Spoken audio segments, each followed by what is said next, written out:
요한복음 12장 12절에서 19절 말씀 우리 한 절씩 교독할 때에 제가 먼저 읽겠습니다. 그 이튿날에는 명절에 온 큰 무리가 예수께서 예루살렘으로 오신다는 것을 듣고 종려나무 가지를 가지고 맞으러 나가 외치되 호산나 찬송하리로다 주의 이름으로 오시는 이 곧 이스라엘의 왕이시여 하더라. 예수는 한 어린 나귀를 보고 타시니 이는 기록된 바 시온 따라 두려워하지 말라 보라 너희 왕이 나귀 새끼를 타고 오신다 함과 같더라. 제자들은 처음에 이 일을 깨닫지 못하였다가 예수께서 영광을 얻으신 후에야 이것이 예수께 대하여 기록된 것임과 사람들이 예수께 이같이 한 것임이 생각났더라. 나사로를 무덤에서 불러내어 죽은 자 가운데서 살리실 때에 함께 있던 무리가 증언한지라. 이에 무리가 예수를 맞음은 이 표적 행하심을 들었음이러라. 바리새인들이 서로 말하되 볼지어다 너희 하는 일이 쓸데없다 보라 온 세상이 그를 따르는도다 하니라. 아멘. 네.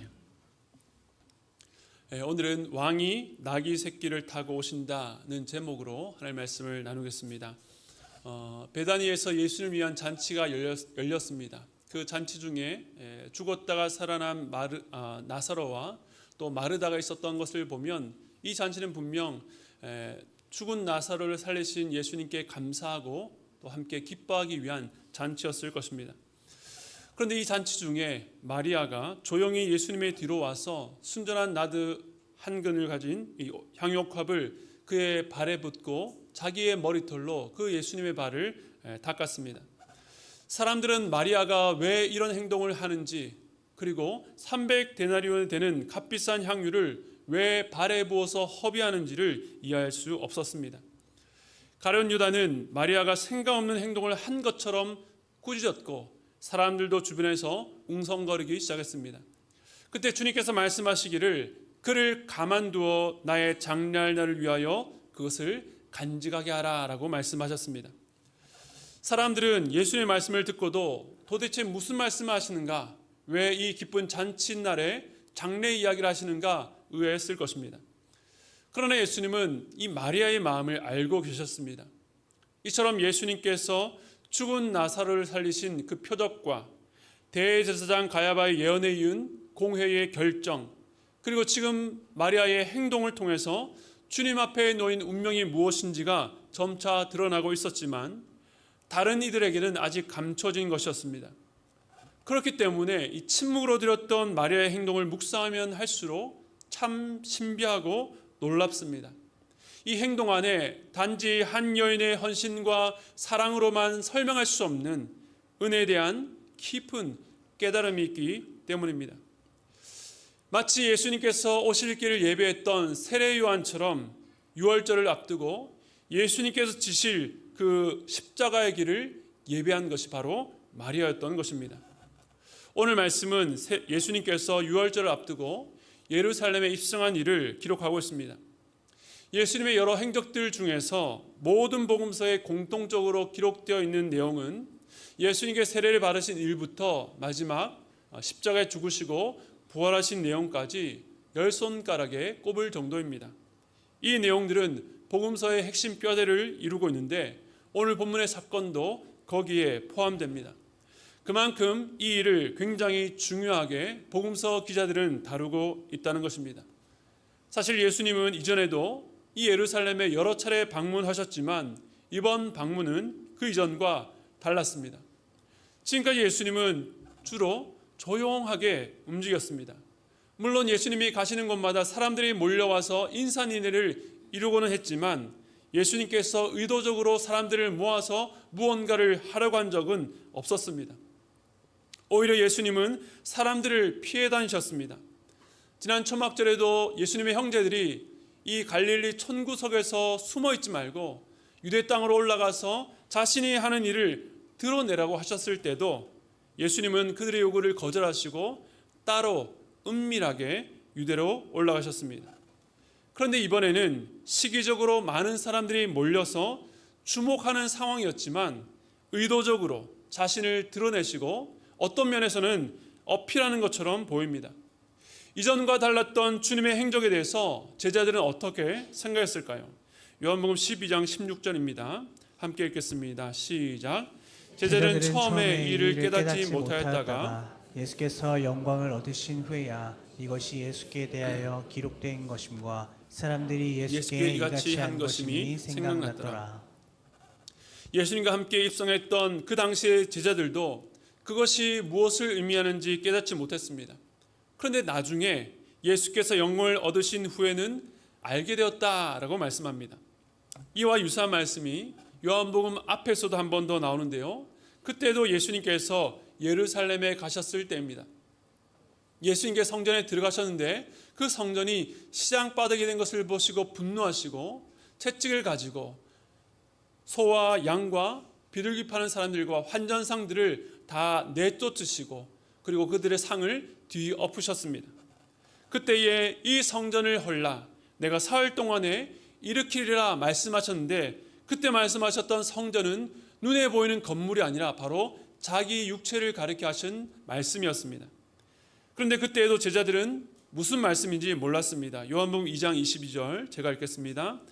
죽은 자 가운데서 살아나신 후에야 제자들이 이 말씀하신 것을 기억하고 성경과 예수께서 하신 말씀을 믿었더라.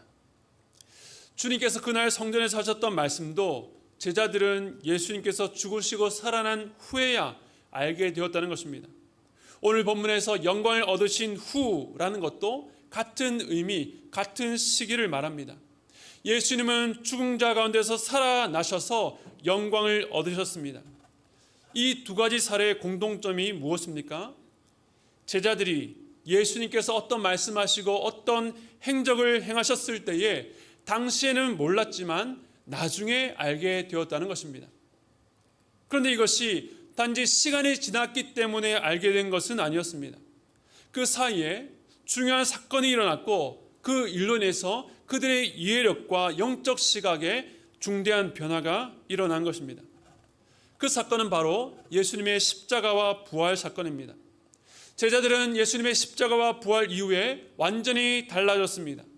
이전에 눈으로 보고 귀로 듣고 직접 경험하고 체험했지만 깨닫지 못하고 이해하지 못했던 주님의 말씀과 행적을 이제는 깨닫게 된 것입니다.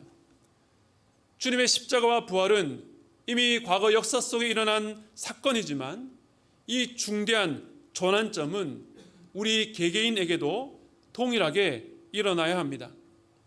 바로 예수님의 십자가 부활 사건이 나와는 별개의 역사적 사건이 아니라 바로 나를 위해서 일어난 중요한 사건으로 믿어지고 깨달아지면 우리의 이해력에 놀라운 변화가 시작됩니다. 나중에 요한복음을 계속 읽어가면서 배우게 되겠지만 그것은 바로 우리 안에 계셔서 깨닫게 하시는 성령의 역사 때문입니다. 저희 제자반의 한 집사님의 동생 가정이 한동안 신앙생활을 하지 않아서 오랫동안 그 신앙생활에서 그 집사님이 기도해 오셨습니다. 그런데 바로 오늘 그 동생 가족이 집 근처의 교회에 나간다는 소식을 어제 카톡으로 이제 전해 듣게 되었습니다. 일이 어떻게 된 일인가 하면 동생네 가족이 지난번에 저희 교회에서 한번 예배를 드린 적이 있습니다. 물론 제가 전한 말씀을 듣고 마음에 큰 변화가 생겨서 결단하게 되었다면 참 좋았겠지만 그렇지는 않습니다. 그 가정에 이제 5살, 6살 어린 두 자녀가 있는데 그날 그 아이들이 우리 예꿈 미취학부에서 예배를 드렸는데 집에 가면서 그 부모님께 교회가 너무 좋다고 하면서 그냥 재밌다고만 한 것이 아니라 그날 들었던 말씀을 이야기했다는 겁니다. 하나님은 보이지 않지만 우리 마음속에 있다고. 친구들 중에 교회 가지 말라는 친구에게는 교회를 꼭 가야 된다고 말해야 된다고 하면서 자기들도 교회 가고 싶다는 얘기를 했다는 겁니다. 그 아이들의 말이 그 동생 부부 마음에 남았고 이번에 결단하게 된 것입니다. 어린아이가 단 한 번 드렸던 예배이지만 그 말씀을 들을 때에 그 마음 가운데 깨달음을 주신 분이 누구입니까? 성령 하나님입니다. 말씀을 깨닫는 것은 그 아이의 나이에 많고 적음, 신앙생활을 오래 했건 적건, 내가 경험이 많건 적건 거기에 좌우되지 않습니다. 제가 말씀드리고 싶은 것은 사람들마다 깨닫는 시기가 다를 수 있다는 겁니다. 매주 교회에 나와서 예배드리지만 그 말씀의 의미가 깨달아지지 않아도 너무 자책하거나 실망하지 마시기 바랍니다. 지금은 들리지 않는 말씀이 나중에 분명히 깨달아질 때가 있을 것입니다. 저는 이 자리에서 함께 예배드리는 여러분 모두에게 바로 오늘이 그 날이 되기를 간절히 소원하고 그렇게 기도해 오고 있습니다. 이 자리에 계신 여러분들도 자신을 위해서 기도할 뿐만 아니라 함께 예배드리는 우리 공동체 안에 그러한 지체들 위해서 함께 기도해 주시기를 부탁드립니다. 예루살렘 입성에서 주목해야 될 두 가지가 있는데, 첫 번째는 예수님께서 예루살렘으로 들어오실 때에 많은 사람들이 호산나라고 외치면서 예수님을 환영했다는 것이고, 두 번째는 그러한 환영을 받으면서 들어오시는 예수님께서 어린 나귀를 타고 오셨다는 것입니다. 예수님의 예루살렘 입성의 의미를 알기 위해서는 방금 말씀드렸던 이 두 가지가 무엇을 의미하는지를 알아야 되는데, 우리가 오늘 구약의 조명 아래서 그 의미를 함께 살펴보려고 합니다. 먼저 첫 번째부터 보겠습니다. 요한복음 12장 12절 말씀 우리 함께 읽겠습니다. 시작. 그 이튿날에는 명절에 온 큰 무리가 예수께서 예루살렘으로 오신다는 것을 듣고, 지난주 잔치 때가 유월절 엿새 전이었으니까 이튿날이라고 하면 유월절 5일 전, 즉 예수님께서 죽으시기 5일 전 일입니다. 유월절이 되면 예루살렘의 세계 각지에서 온 유대인 디아스포라로 엄청나게 많은 사람들이 모입니다. 물론 이때로 그 이후의 이야기이긴 하지만 유대인 역사가 요세푸스에 의하면 유월절에 예루살렘을 모여들었던 사람들이 약 200만 명 이상이나 되었다라고 기록하고 있습니다. 유월절로 인해서 이미 예루살렘에 많은 사람들이 모여 있었습니다. 거기다가 예수님께서 예루살렘에 오신다는 소식을 듣게 된 것입니다. 물론 지금까지도 예수님께서 3년 공생애 동안 오병이어의 표적을 행하시고 여러 이적들을 행하셨기 때문에 예수님에 대한 관심이 많았겠지만 거기에 더욱 불을 붙인 사건이 있었습니다. 요한복음 12장 17절과 18절인데요. 제가 읽겠습니다. 나사로를 무덤에서 불러내어 죽은 자 가운데서 살리실 때에 함께 있던 무리가 증언한지라. 이에 무리가 예수를 맞음은 이 표적 행하심을 들었음이러라. 왜 무리들이 유월절을 앞두고 예수님께 이렇게 폭발적인 관심을 보였는지 다른 복음서에서는 설명이 잘 되지 않았는데 요한복음은 그 결정적인 이유를 말해줍니다. 바로 죽은 나사로를 살리신 표적 때문이었습니다. 당시 무덤의 현장 가운데 있었던 사람들이 자신이 직접 본 것을 사람들에게 증언했습니다. 그 소식을 들었던 사람들은 실제로 나사로가 살아난 것인지 확인하기 위해서 베다니까지 가기도 했습니다. 이제 그 예수님께서 예루살렘으로 오신다고 하니까 관심이 집중된 것입니다. 그들이 예수님께 이렇게 맞이했습니다. 요한복음 12장 13절 말씀 우리 함께 읽겠습니다. 시작. 종려나무 가지를 가지고 맞으러 나가 외치되 호산나 찬송하리로다. 주의 이름으로 오시는 이 곧 이스라엘의 왕이시여 하더라. 레위기 23장을 보면 초막절 절기에 종려나무 가지와 다른 신의 버들과 함께 흔들면서 여호와 앞에 즐거워하라는 말씀이 나오는데, 그래서 종려나무 가지를 흔든다는 것은 이 즐거움의 의미가 있습니다. 그런데 지금은 유월절입니다. 신구약 중간기에 대한 유대 문헌에 따르면 이 마카비 가문이 독립전쟁에서 승리하고 또 제우스 신상으로 더럽혀졌던 성전을 정화했던 그 지도자 왕이 입성할 때에 축하하면서 종려나무 가지를 흔들었던 사례를 발견할 수 있습니다. 즉 무리들이 예수님을 향해서 종려나무 가지를 흔들었다는 것은 그분의 오심을 환영하며 기쁨을 표현하면서도 로마의 압제에서 해방시켜줄 지도자 왕을 향한 기대까지 포함되어 있었던 것입니다. 그런데 중요한 것은 이 무리들이 그냥 소리만 지른 것이 아니라 호산나라고 외쳤다는 것입니다. 이 외침은 시편 118편의 근거를 두고 있습니다. 이 시편에서는 하나님의 백성을 향해서 베푸신 여호와의 인자심을 노래합니다. 특별히 그 백성들이 고통과 환난 가운데 있을 때에 세상이나 사람을 의지하지 않고 여호와를 의지하고 부르짖을 때에 들으시고 응답하신 하나님, 구원하신 하나님을 노래하고 있습니다. 그 구원의 감격을 이렇게 노래하는데요. 시편 118편 18절부터 20절 말씀 우리 함께 읽겠습니다. 시작. 여호와께서 나를 심히 경책하셨어도 죽음에는 넘기지 아니하셨도다. 내게 의의 문들을 열지어다. 내가 그리로 들어가서 여호와께 감사하리로다. 이는 여호와의 문이라 의인들이 그리로 들어가리로다. 아멘. 단순히 위기 가운데서 도움을 입었다는 정도가 아니라 잘못했을 때 징계하시지만 최종 죽음에 넘기지 않으신 하나님. 그래서 이제는 하나님께서 허락하신 문, 의의 문으로 들어간다고 고백합니다. 죽음에서 벗어난 의의 문입니다. 이 말씀은 우리가 받는 구원이 무엇인지를 보여줍니다. 우리는 마땅히 죽어야 되지만 하나님께서 우리를 그 죽음에 넘기지 않으시고 우리를 위한 의의 문, 하나님께서 예배하신 문에 들어가서 생명과 구원을 얻게 하셨습니다. 얼마 전 죽은 나사로를 살린 일이 그것을 보여줍니다. 죽은 지 나흘이 지났지만 예수님께서 그를 끝내 죽음에서 건져서 생명을 주셨습니다. 예수 믿는 자들 역시 이 땅에서는 죽을 것 같은 사망의 고통이 우리의 삶을 뒤덮기도 하지만 종국에는 하나님께서 우리를 죽음에 넘기지 않으시고 의의 문, 가장 안전한 곳으로 우리를 인도하십니다. 지난 10장에서 예수님께서 자신을 향해서 나는 양의 문이라 하셨던 바로 그 문입니다. 그런데 이 의의 문, 여호와의 문을 통해서 들어가는 그 집에 대해서 놀라운 비밀을 말하고 있습니다. 시편 118편 22절 우리 함께 읽겠습니다. 시작. 건축자가 버린 돌이 집 모퉁이의 머릿돌이 되었나니. 아멘. 하나님의 구원으로 인도하는 문, 그 집이 어떻게 세워지냐면 건축자가 쓸모없다고 버린 돌이 집 모퉁이의 머릿돌이 되었습니다. 여러분, 머릿돌이 무엇입니까? 이 집을 버티고 서 있는 돌입니다. 그 돌을 빼버리면 그 집이 무너져서 더 이상 집의 기능을 할 수가 없습니다. 복음서에 보면 예수님께서 이 말씀을 인용해서 이 모퉁이 돌이 바로 자기 자신임을 증거하셨습니다.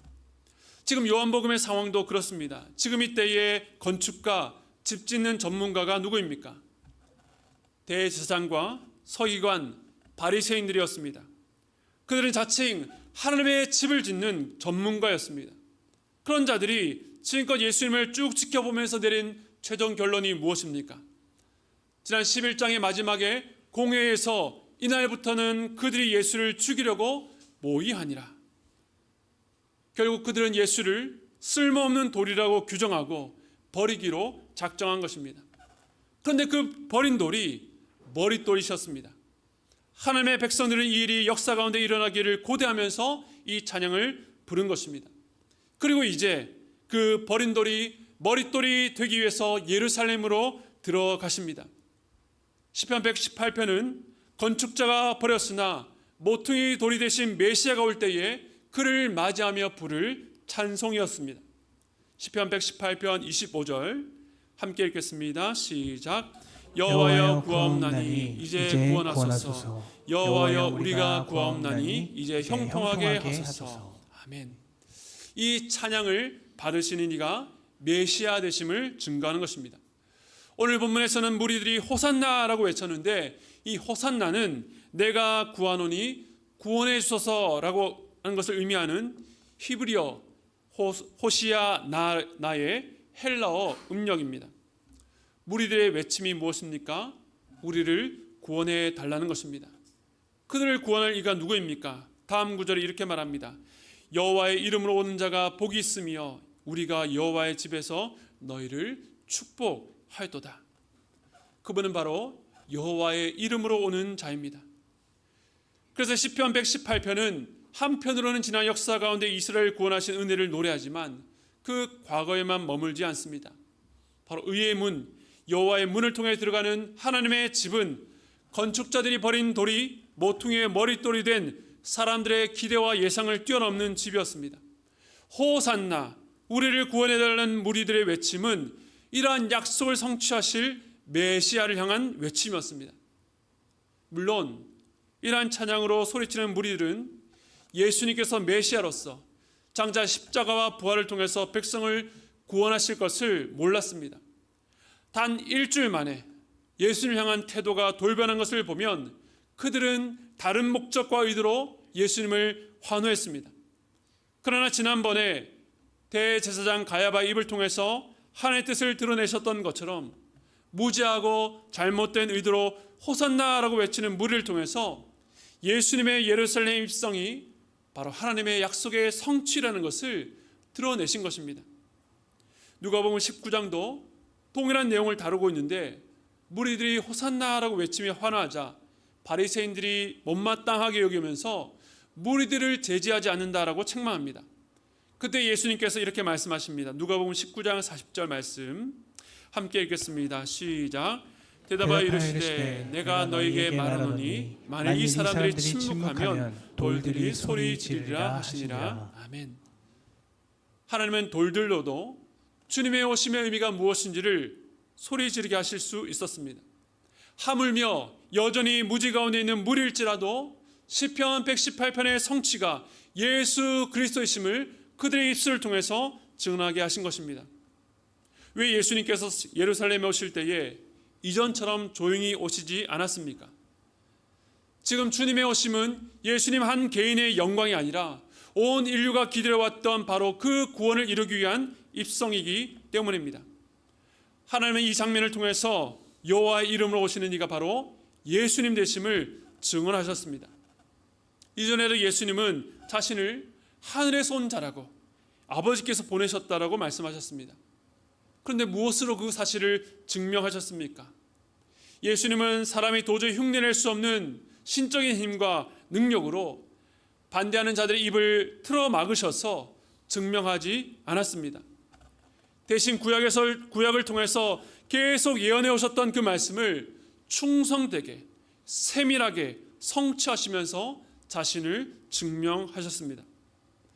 오늘 우리가 읽은 말씀만이 아니라 구약의 많은 말씀들이 오실 메시아를 가리키고 있고 주님은 그 모든 말씀을 성취하셨습니다. 무엇을 말씀합니까?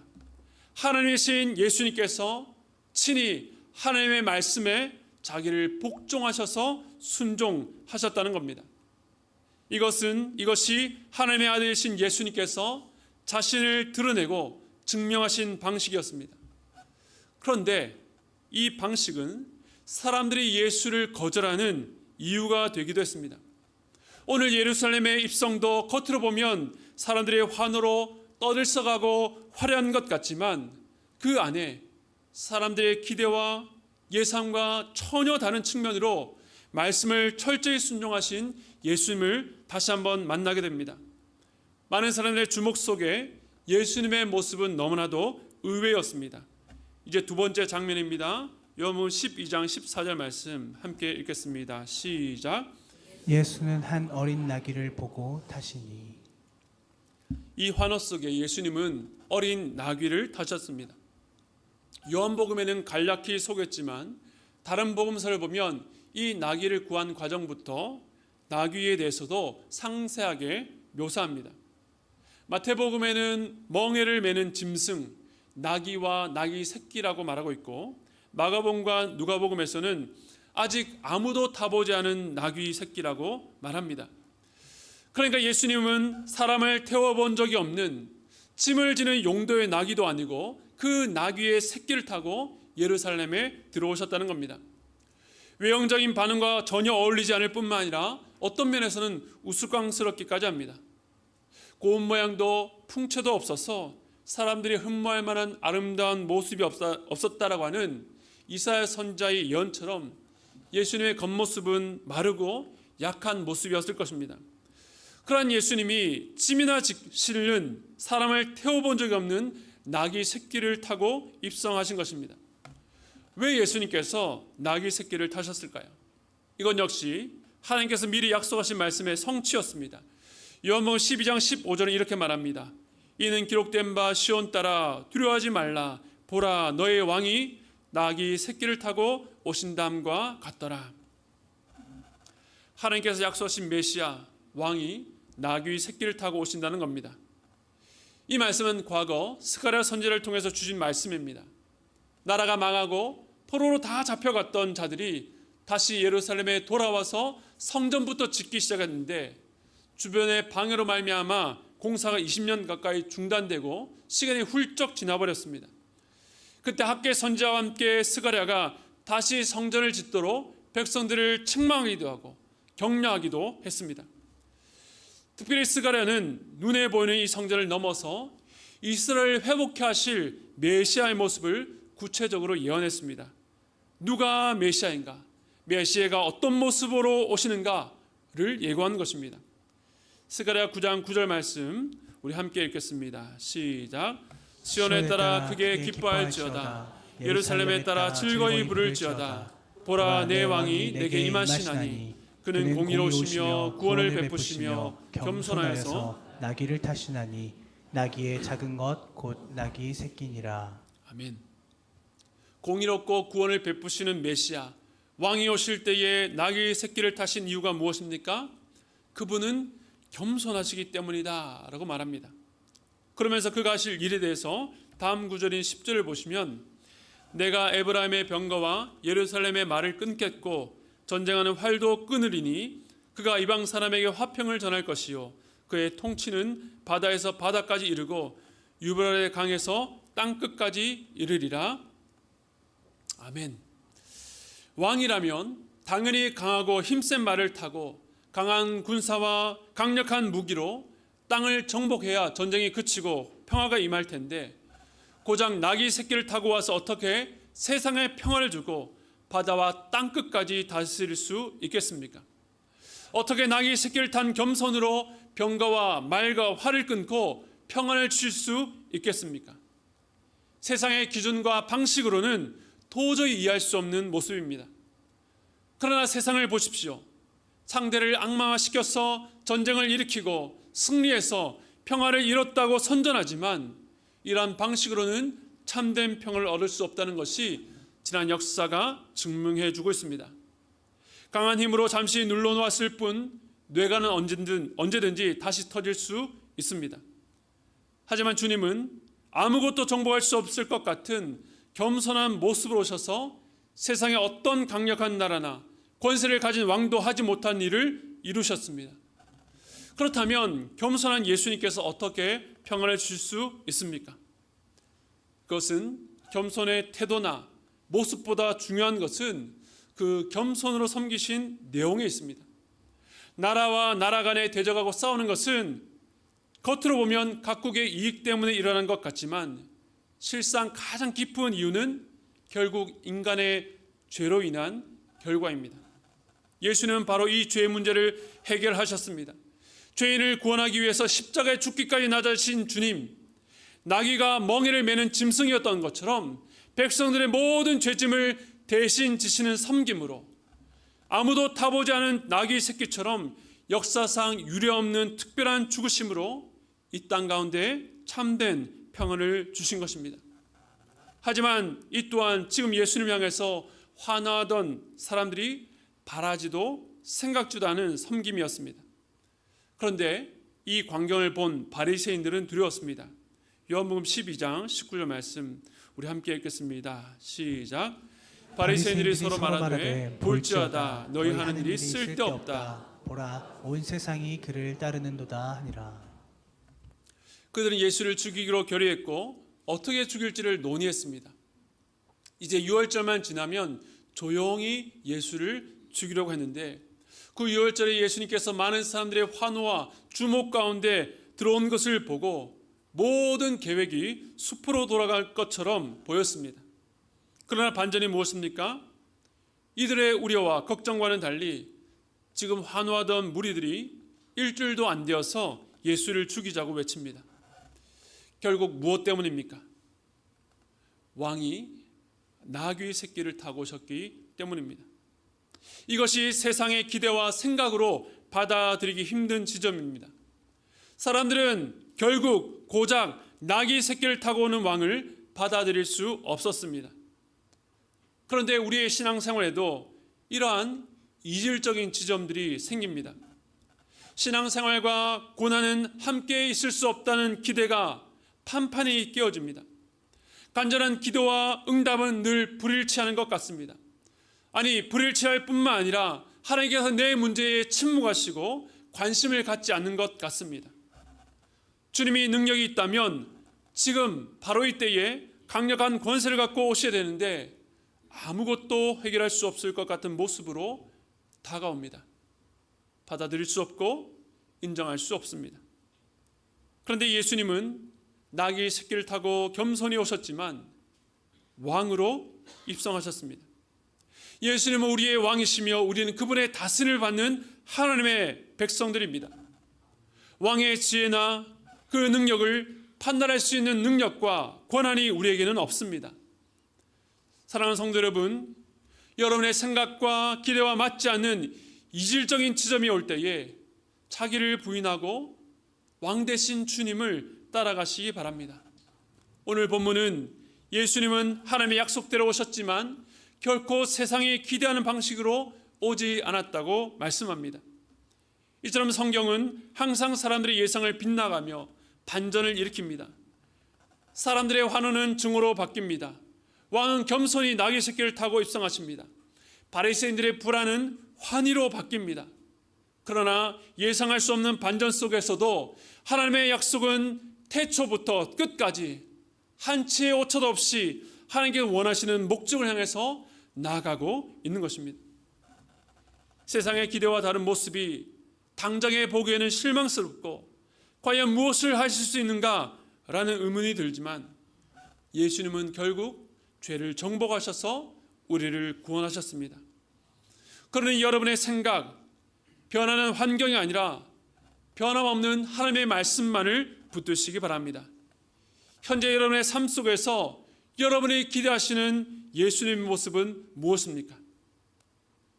그러나 예수님은 여러분이 평가하거나 판단할 종이 아니라 왕으로 오셨다는 것을 기억하시기 바랍니다. 왕이신 주님께 경배하시고 그 주님의 다스림을 받는 여러분 되시기를 바랍니다. 날마다 여러분의 삶 속에서 왕으로 좌정하시는 예수님 앞에 여러분의 생각을 내려놓고 그 뜻대로 순종하며 살아가는 저와 여러분 되시기를 주님의 이름으로 축복합니다. 우리 시간에 우리의 왕 되신 그 주님의 이름을 높여드리며 함께 찬양하기를 원합니다.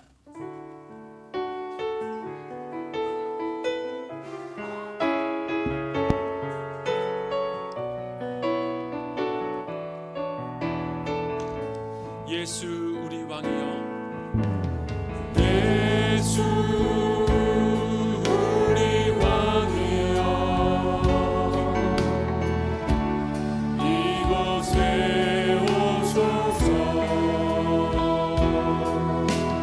보좌로 주여 임하사 찬양을 받아 주소서.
여러분께 예수님은 누구십니까?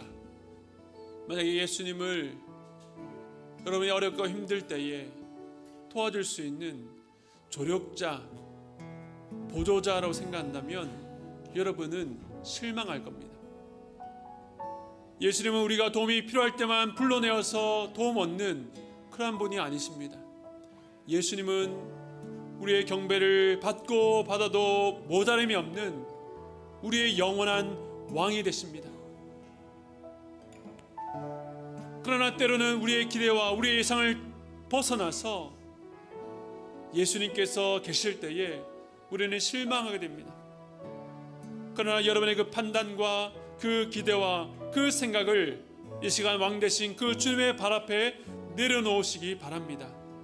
주님, 내 생각대로 가지 않겠습니다. 주님의 뜻대로 가기를 원합니다. 나의 왕 되신 주님께서 영원전부터 영원까지 나의 삶을 붙드시고 주님께서 원하시는 형상대로 빚어가실 줄로 믿습니다.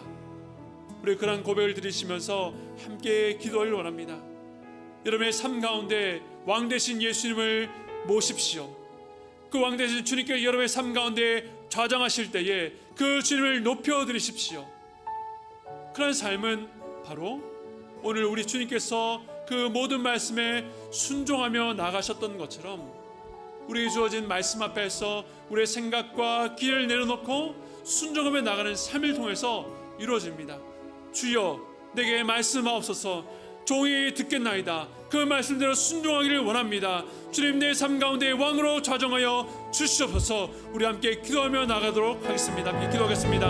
하나님 아버지를 감사합니다. 주님, 하나님 아버지, 끊임없이 우리가 우리의 삶의 주인 되어서 우리의 삶의 왕의 자리에 앉아서 판단하고 생각하고 그 뜻대로 가려고 했던 우리들을 주님 용서해 주시기를 간절히 소원합니다.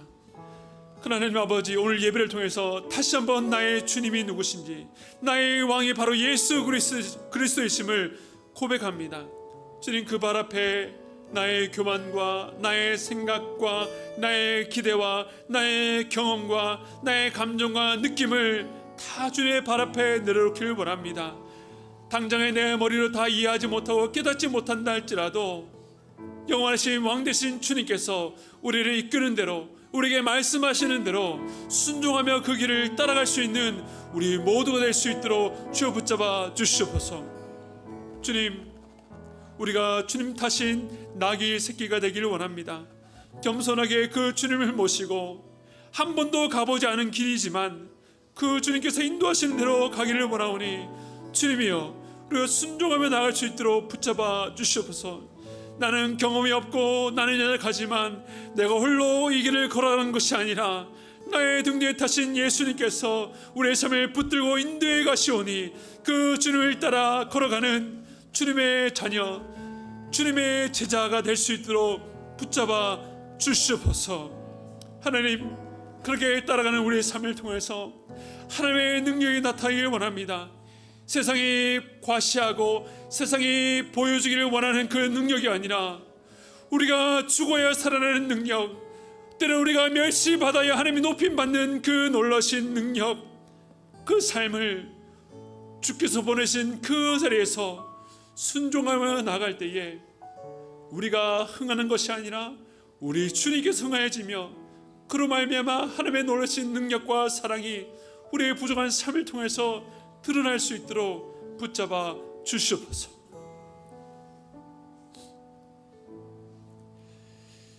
지금은 우리의 영원하신 왕 되신 예수 그리스도의 한량없는 은혜와 하나님 아버지의 무한하신 사랑하심과 성령님의 감동, 감화, 교통하심의 역사가 우리가 부름받은 그곳에서 내 생각과 내 기대를 다 내려놓고 왕 대신 예수님께서 말씀하시는 대로 순종하며 따라가겠노라고 다짐하고 결단하는 모든 성도들의 머리 위에 지금부터 영원토록 함께 있기를 축원드리옵나이다.